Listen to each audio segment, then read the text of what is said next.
السلام علیکم، میں ہوں خالد سعید اور آپ دیکھ رہے ہیں میرا چینل جبات ٹی وی۔ کیا انسانوں کو مذہب کی ضرورت ہے؟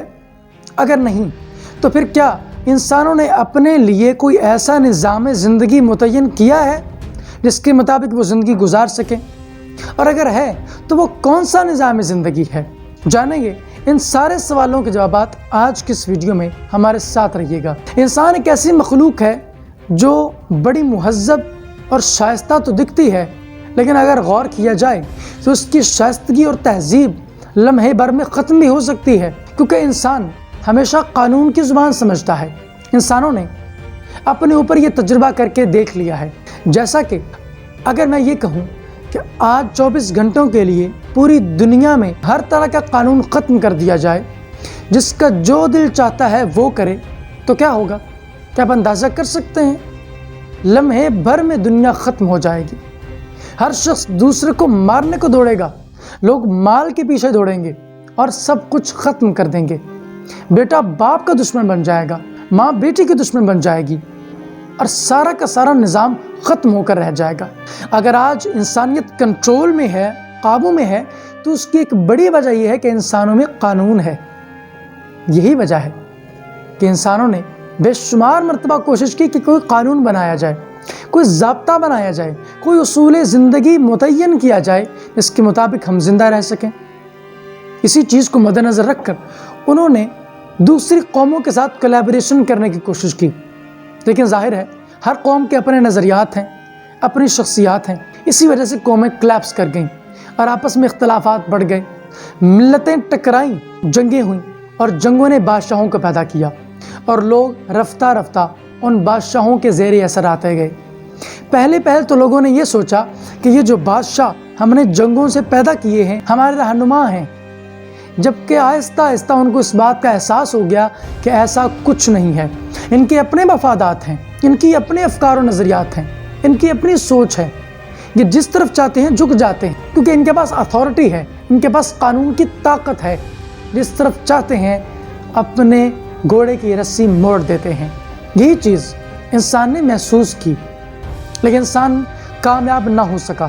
انسان نے اس کے علاوہ اور بھی کوششیں کی، یعنی استبدادیت اور جو ملوکیت کا نظام ہے اس کو ختم کر کے اور بھی نظام رائج کرنے کی کوششیں کی، لیکن ناکام رہا۔ جتنی بھی سوسائٹی کے اندر سیولائزڈ ایولیوشنز آتے رہے ہیں، وہ سارے کے سارے یہ بتاتے ہیں کہ انسان نے بڑی کوششیں کی، لیکن وہ ناکام رہا۔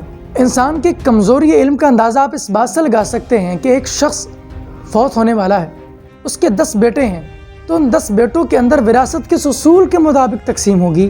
اس کے پاس ایسا کوئی اصول، کوئی ضابطہ نہیں ہے۔ یہی وجہ ہے کہ اختلافات پیدا ہوتے ہیں۔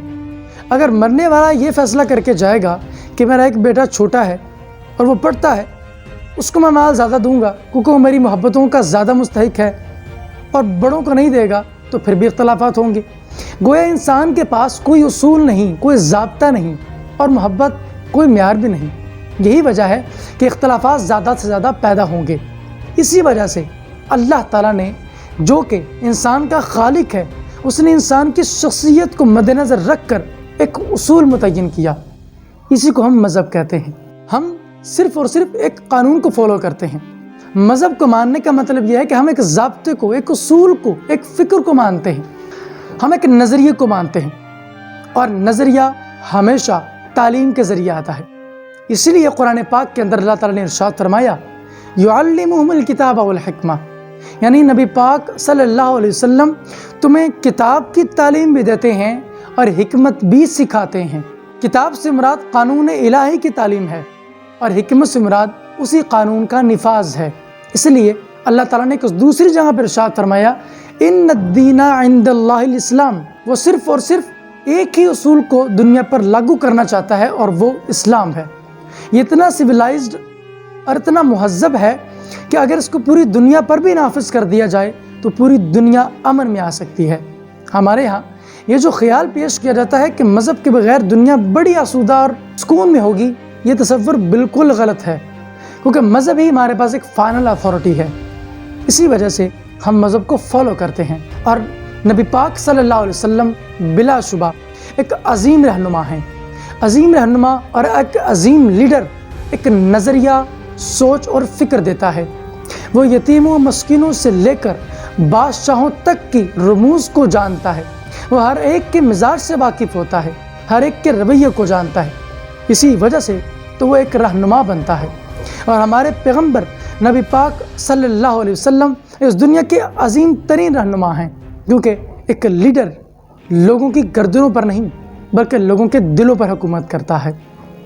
یہی وجہ ہے کہ اللہ تعالیٰ نے نبی پاک علیہ السلام کے ساتھ قرآن پاک کو نازل کیا، یعنی فائنل اتھارٹی قرآن پاک کو حاصل ہے، اور اس کا نفاذ کرنے کے لیے نبی پاک صلی اللہ علیہ وسلم کی ذات اور آپ کی شخصیت کا عملی نمونہ بھیجا ہے۔